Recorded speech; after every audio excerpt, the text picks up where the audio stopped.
Margaret. Hi, my name is Dawn Beck and welcome to the apiary. Today we're going to be doing a hive inspection on this hive and talking about some of the things that you need to know when you go into your hive and how to get your hives through the winter. So I've been keeping bees for about 8 years and I'm really active in a lot of the clubs in the area. I'm the president of one club and the vice president of a couple more, and I manage 3 club apiaries. So including my hives, that's about 40 hives total this year. And this is one of the apiaries that I manage. We're out at Mount Baker Beekeepers, and this apiary is about 30 minutes south of Vancouver, the Canadian border, way over on Western Washington. And this is a really nice spot. It gets full sun. It is a little windy like today, but not too bad. There's a reasonable amount of forage. We get a lot of blackberries, and in the spring we get big leaf maples and a little bit of fireweed. And just over the mound over there is a holding pond where the duck hunters like to hunt duck, and that's a great water source for the bees. We are on Department of Natural Resources land, and they let us use this land, which is really nice. And there's a locked gate, so we don't get anybody driving through and bothering the hives, or anybody stealing the hives. And we don't get any bears out here, which is really nice. Not too many animal type predators. So this apiary, this apiary right now, I didn't count. I think it's got over 15 hives. We went into winter last year with about 13 hives, and this is my second year managing this apiary. Before that, not too many of the hives were overwintering very well. And last year we had 100% overwintering rate. And so I want to talk a little bit about some of the things that I think that we did right to get a good overwintering rate, and we'll go over a few of those things. We have a number of small hives right now because as a club we've been working on queen rearing. So we have a lot of fun out here. We're queen rearing, we're trying different experiments, and it's just a really great group of people. So today what we're going to do is we're going to talk a little bit about integrated pest management first. And then we're going to do an exterior inspection on this colony. And then we're going to go inside and we're going to look at how much food they have, how much brood and bees they have. And we're going to look and see if there's any diseases or pests or anything going on that we need to help them with. And then we will close it back up and summarize what we found and anything that might need to be done next time. So this has been a pretty strong hive. This was a hive that overwintered from a donated queen last year. So we are fortunate to have Sue Kobe nearby, and she developed a line of bees called New World Carniolans. And so someone donated a New World Carniolan to the club last year, and we started as a nuke, and then we built it up into a full hive, and it just came out of spring going gangbusters, as the Carniolans tend to do. It was very strong in the spring, and it's still going pretty well. The Northwest is an area that doesn't tend to get a lot of forage for bees. We're not known for our honey production out here. In many years, our honey production equals exactly what we need for the bees to overwinter. So this is really a hobby of love for those of us in the Northwest. And this last June, we had a really unusual deep dearth where folks who weren't paying attention and didn't know what was going on actually had their colonies starve to death in June, which is just unheard of here. So we were feeding these colonies a little bit, just enough to kind of get them through to blackberry. But even the ones that were fed, what happens is when that natural forage shuts off, then the queens shut down, even in the presence of enough supplementary food. And some of them completely shut down. We didn't lose any queens here, but in other places we heard about a lot of queen loss, because when they're not laying eggs, then the hive kind of figures they're failing. Or what we had is reduced number of bees. So we lost some of our population during June just before our only major flow, which means we had reduced population to bring in the flow. So we're all planning on feeding intensively this fall to make sure that our hives get through to winter, and we're hoping for a better year next year. But this is a really strong colony, really nice bees. It's been a great one to, to follow through the year. So before we go into the colony, I want to talk a little bit about the things that I always have with me when I go out into the yard. I do a lot of teaching, and I always want to make sure that folks are set up to take the best care of their bees possible. And one of the things we do is when anybody comes into the yard, and if they have their own hive tool, they have to wash it down with bleach really well. I'm in so many different apiaries that I'm very conscious about not spreading diseases between colonies. There's a lot of blueberries and wheat up here in Western Washington, and so we get a lot of EFB. So I just try and be real careful to make sure that myself and anybody else who's going into the hives cleans up their tools really well. Oh, see if we can keep the smoker going here. The other thing I like to bring is my queen marking kit and a pen. And that way, if I see the queen, this is a nice way to put her aside so she's safe, or also to get her marked if she's not marked. And since we live in the Northwest, I always bring a really strong flashlight with me because sunny days like this are pretty rare. And so when I can't see inside of the cells, I use my flashlight. And when the sun is out like this, then I like to turn my back to the sun so I get the full effect of that sunshine coming through.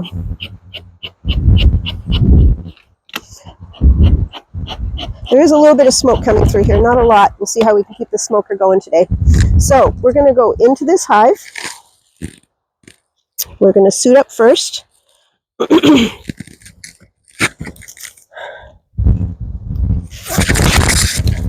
And I oftentimes don't use smoke very much because the bees are so chill and I'm very gentle. But I do make sure to have it on hand with a lighter to make sure that if the bees do get agitated, if it's during a dearth or something, that I have a way to help settle them down a little bit and make the hive inspection less stressful for the bees. We have all of our hives with numbers on them. And the other thing I always bring into the apiary is my Sharpie, because we keep records on top of the hive. And that way, when anybody comes through, they can see how many bees there were, how much brood there were, when was the last time it was treated, if it's being fed. We just keep all these records on top of the hive. And then periodically I go through and I transcribe the notes on top into a spreadsheet that is on Microsoft 365, so other folks in the apiary can access those records. Okay, so when removing, if you're using smoke, you want to go in and you want to do just a couple little puffs in the entrance. And here we've got our entrance reducer on. And that just kind of lets the bees, gives them a chance to kind of chill out. What the smoke does is it covers up the pheromone, the alarm pheromone in the bees, and it helps keep them a little bit calmer. If you smell bananas, then they're getting all upset. The other thing I like to do is listen to the bees. So what I do is I listen, and you can come in here and look at them here. What I do is I listen to how they're buzzing. I want to hear a nice, calm, buzzing sound. Sometimes you can tell there's something wrong in a colony the minute you open the lid, because you can hear this kind of low, it's really a low, depressed kind of sound.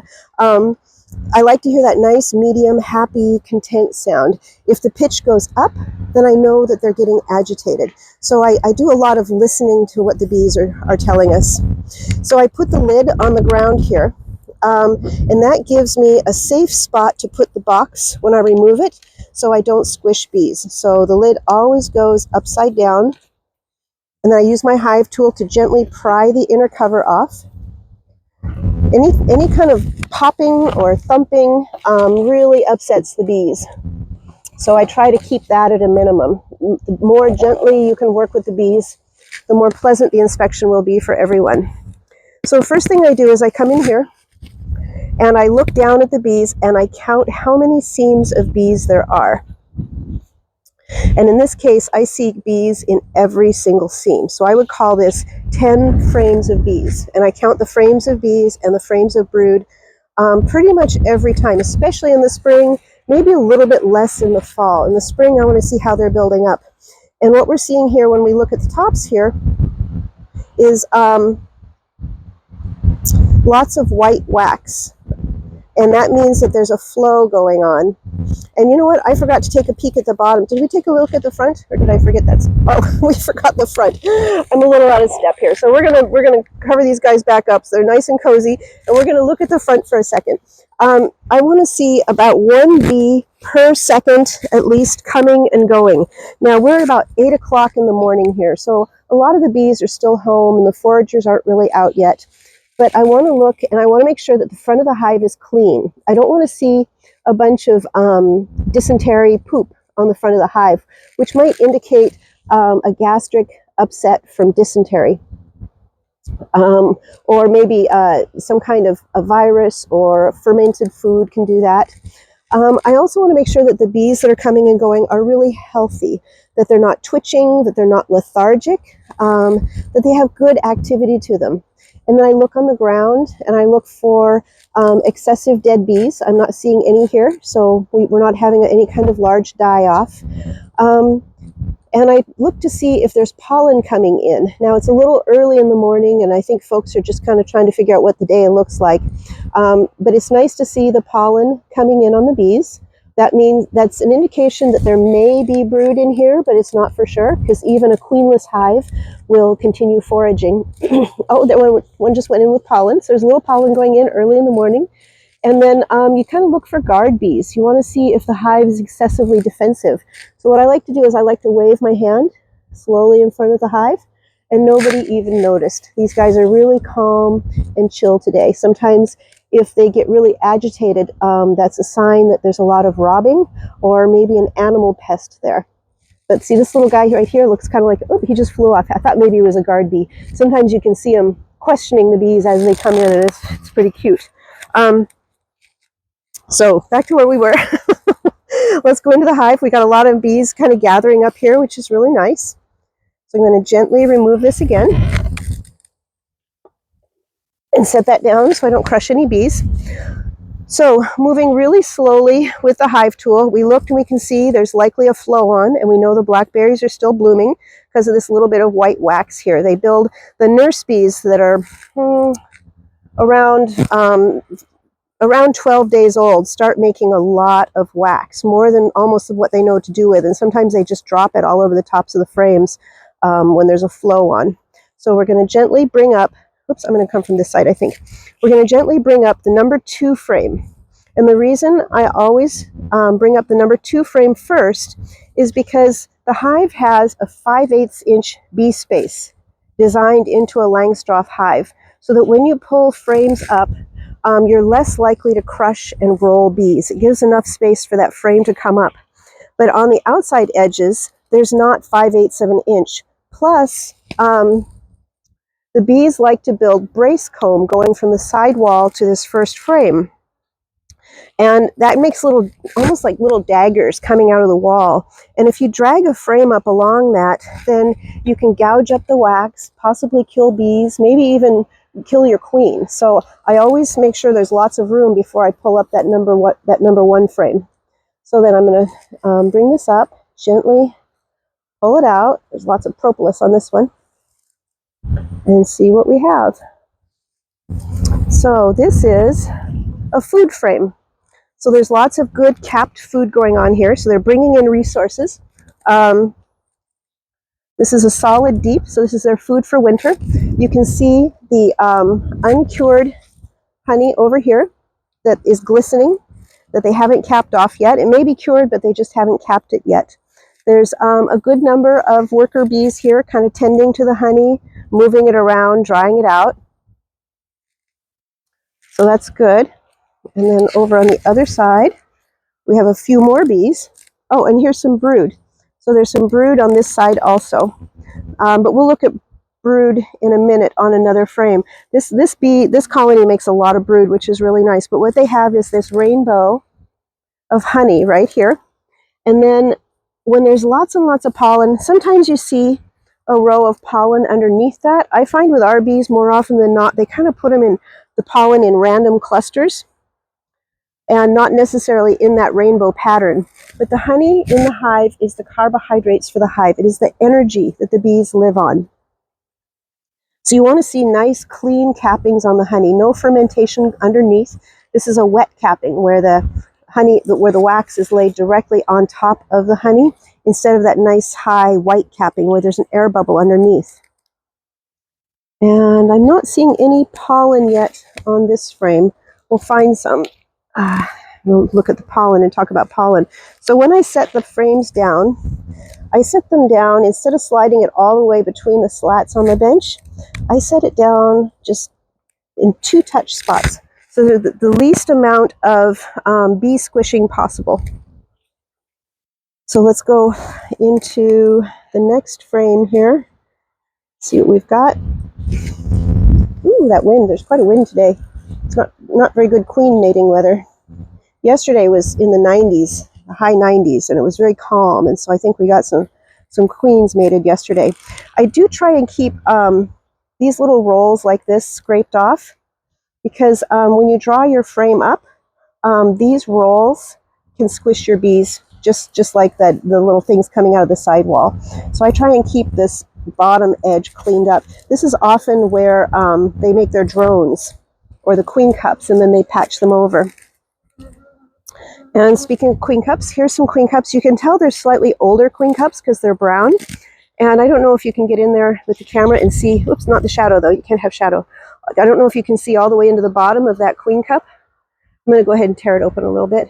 We can see there's no eggs or anything in there.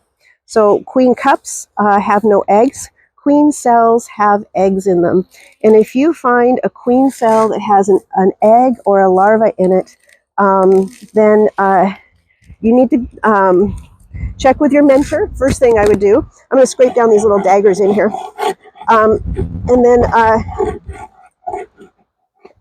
first thing you do is you make sure you have a queen. Before you do anything, don't ever crush a queen cell if you don't have a queen.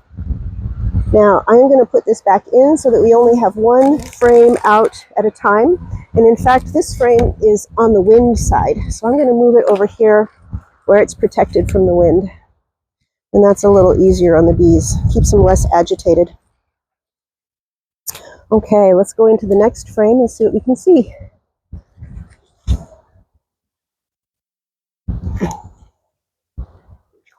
What have we got here? Oh, more food.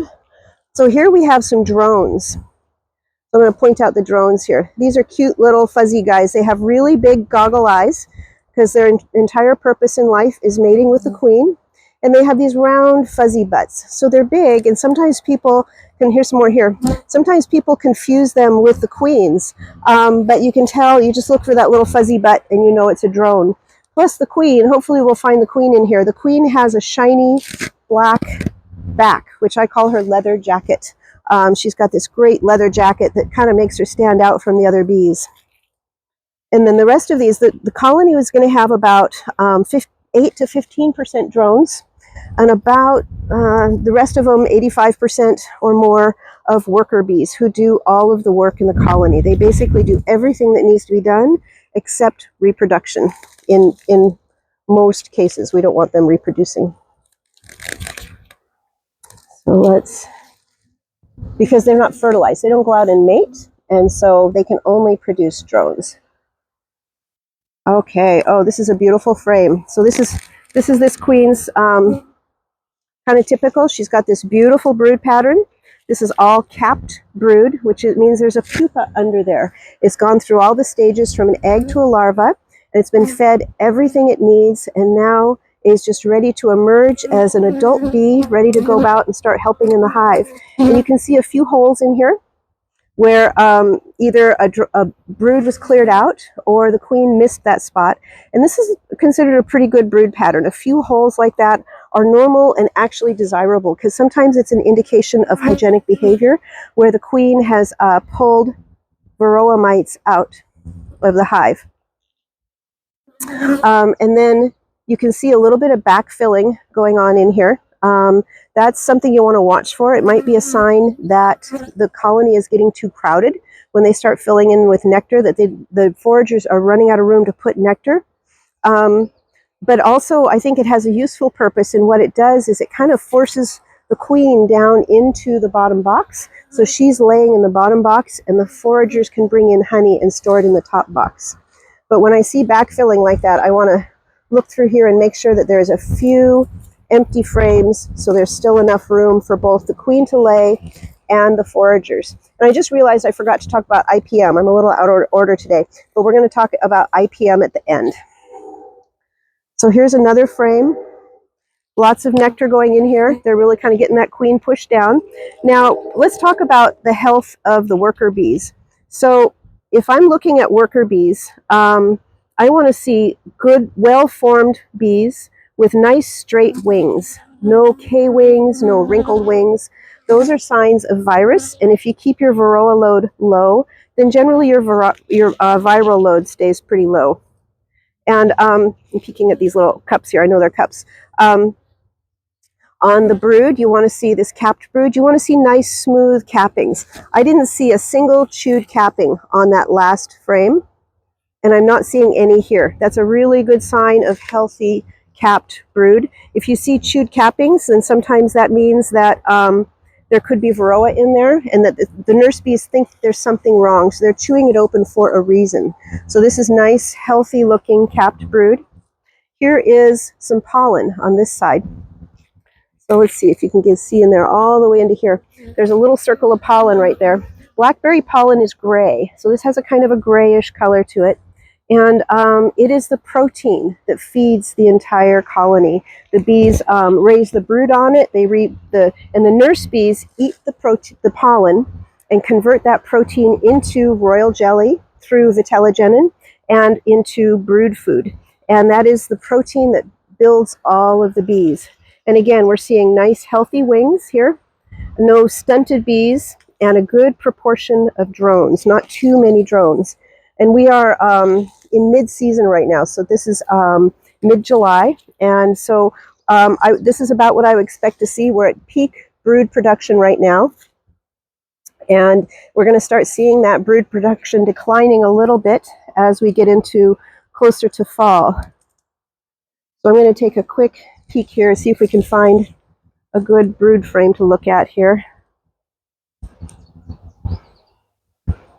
Lots of food stores up here, which is what you want to see in the top box. Lots of food in the top stores. I prefer to see the food in the top and the bees in the bottom, the brood in the bottom, because then I know I'm not going to have to rearrange it later. So this looks like it's all spots where brood has emerged, and then they're filling it in with honey. So this hive might be running a little bit low on resources. Now, because of the wind, not because of my handling, but because of the wind, they're starting to move a little faster. They're starting to get a little bit agitated. So I might have to take a quick break and light my smoker. So this is a different kind of capping. Here's a dry capping on the honey.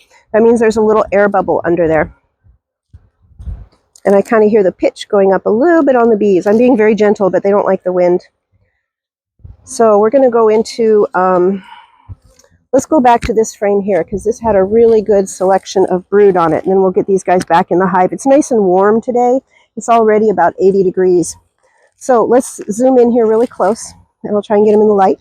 So this is larva. This is nice fat larva right here. Well fed, it's pearly white and wet with lots of food.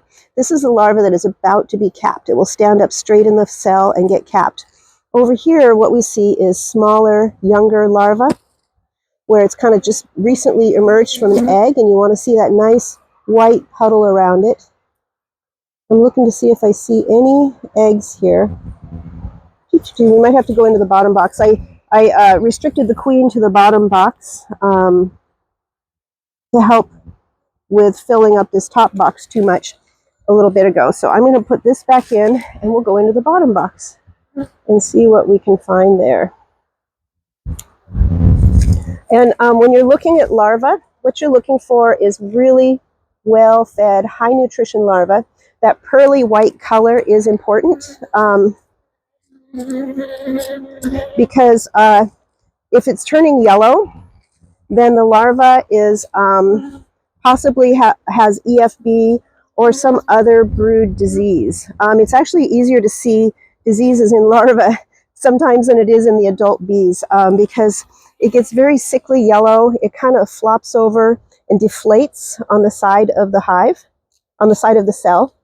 And it's really important to be able to tell the difference between some of these brood diseases. We have a Penn State brood identification book out here in the apiary that we use to help folks see what's going on in their colonies. So now I am going to take this top box off, and I'm going to take the queen excluder with it so there's less unsticking of things here to help keep the bees a little bit calmer. You use your hive tool to kind of unstick all the corners. These bees aren't super propolisy, and it's nice and warm out, so it should unstick fairly easily, but it's very heavy, which is good. It's a good sign. And the queen excluder stuck anyway. Now, the amount of brood is declining. I'm going to set this right here so any loose bees can find their way right back up. The amount of brood is declining, so I feel safe restricting the queen to the bottom box, and I do that so they can fill the upper box with food. So I'm going to see if there's any more room for food in here, and we'll see if we can see the queen. So they are still drawing comb here, so that's good. There's room for them to work and put wax. I do try and always keep an undrawn or comb or two in, because what that does is that helps with comb rotation. A lot of this comb was donated or old, and so we're working really hard to rotate out some of the older, darker comb and get fresh drawn stuff like that. So I'm pretty active in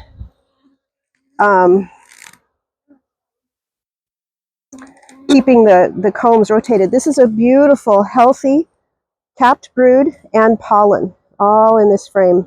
So this is a great frame. Now the bees don't move pollen the way they do sugar syrup.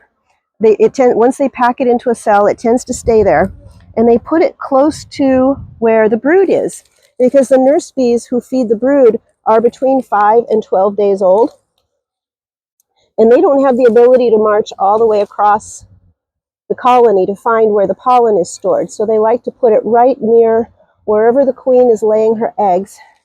And then the nurse bees don't have to go very far. This is a beautiful frame. This is where we've been rotating out the wax and getting a little better, cleaner wax in here. And I'm not seeing the queen here yet.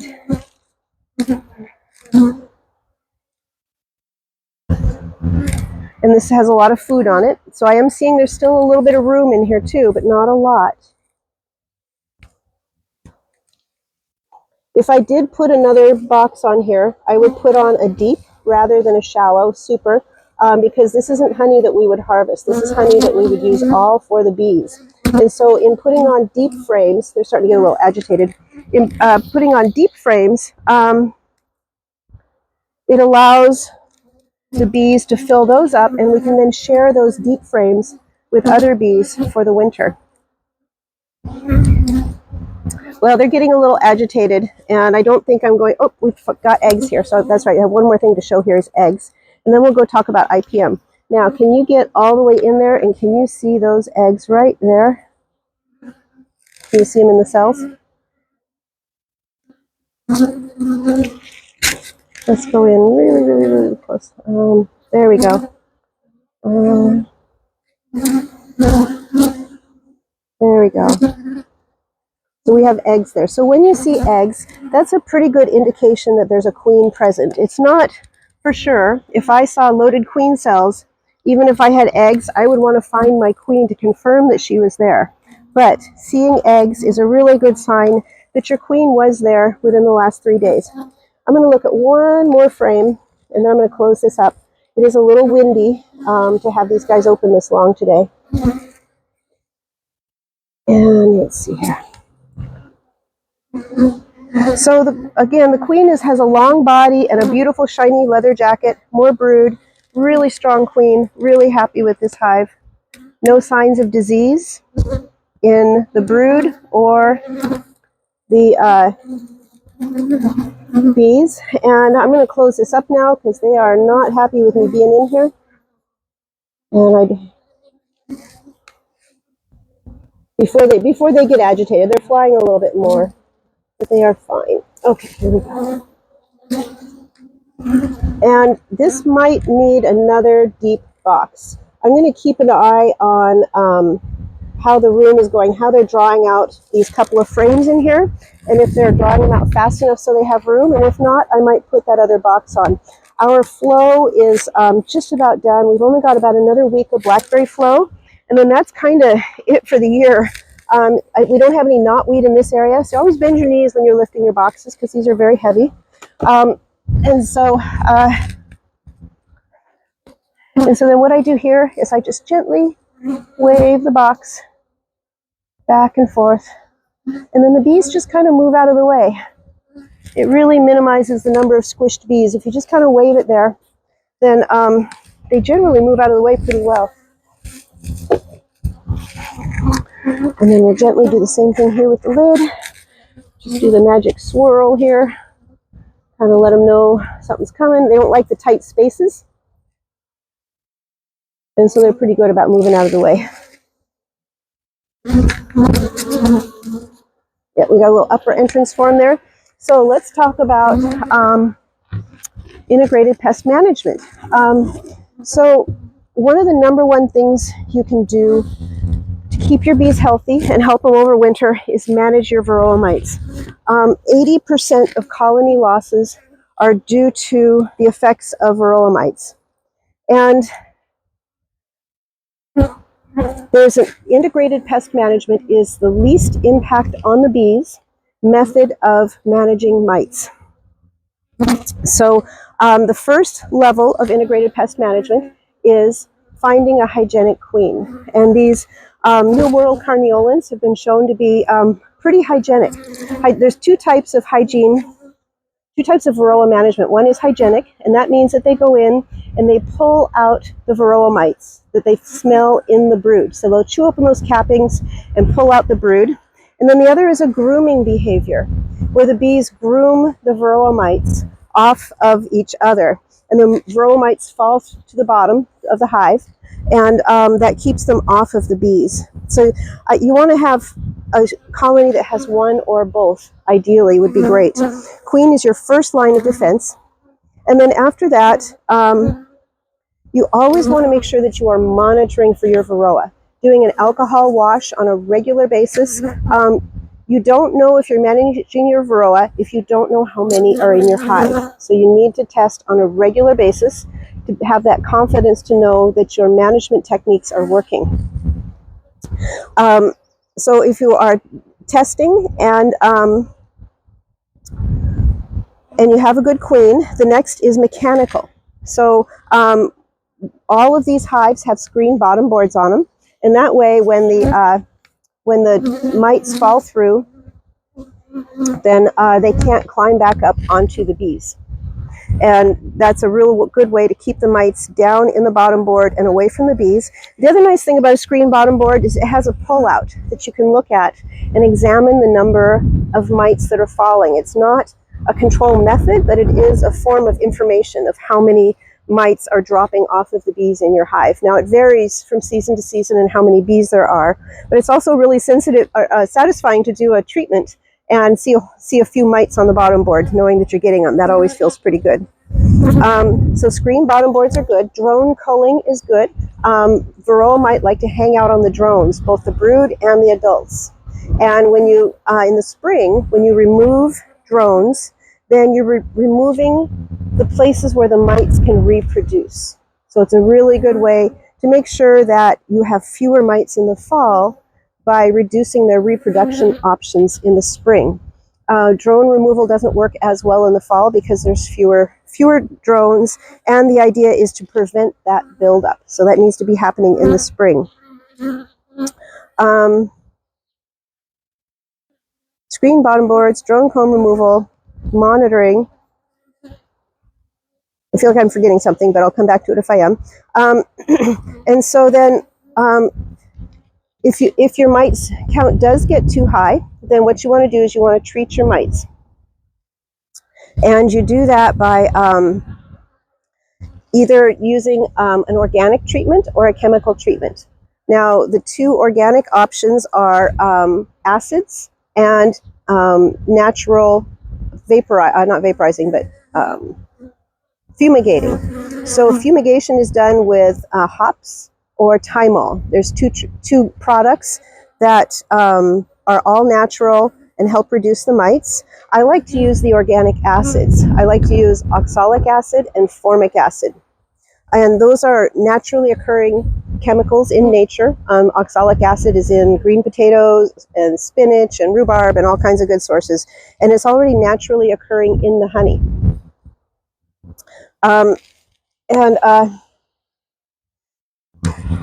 It's important to make sure that you're treating in the spring, because what happens is that bell curve goes up and it peaks in the fall. So if you can keep your mites low in the spring, then you have a better chance that they're never going to hit the top of that bell curve. And so I call it getting ahead of the curve, right? We want to flatten that curve on the varroa mites by getting in there, measuring and treating them in the spring to make sure that they stay low all year. You also want to make sure that you are alternating your treatments. You want to make sure that they're not becoming resistant to them. So I use oxalic acid for most of the year, and then in the fall, because our temperatures, we always have a little break where it's around or below 80, so we can do a formic in the fall, and that prevents any bees that might be resistant to the oxalic acid. And then your last line of defense is the chemicals. Those are Coumaphos and Apivar and all of those hard chemicals that were the original things that were used to combat varroa. We've moved on. We found better ways. We found organic methods that are easier on the bees. But a lot of the chemicals are less expensive for the pros to use. They can just put it in and leave it there for many months, and it costs less labor, and the treatments cost less.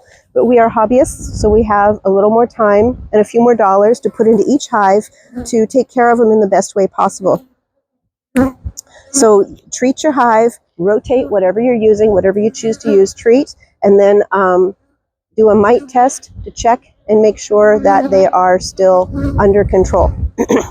So I think that is our inspection today. This hive is pretty full. It might be needing another deep box. If they're really good at foraging, we might put another deep box on here and see if they can bring in a little bit more honey to share around with some of these other hives that we're raising. But I don't think I would put a honey super on here. I didn't see any signs of disease. They look very healthy. They're a little irritated today because it is very windy out here. But other than that, usually they're just such calm and chill and sweet bees. The brood looked good and healthy. I didn't see any diseases there. And there was plenty of brood for the season. They're going to have a nice, strong workforce going into winter, which is what we want to see. So I think that was everything. Thank you so much for coming by today. Bye-bye.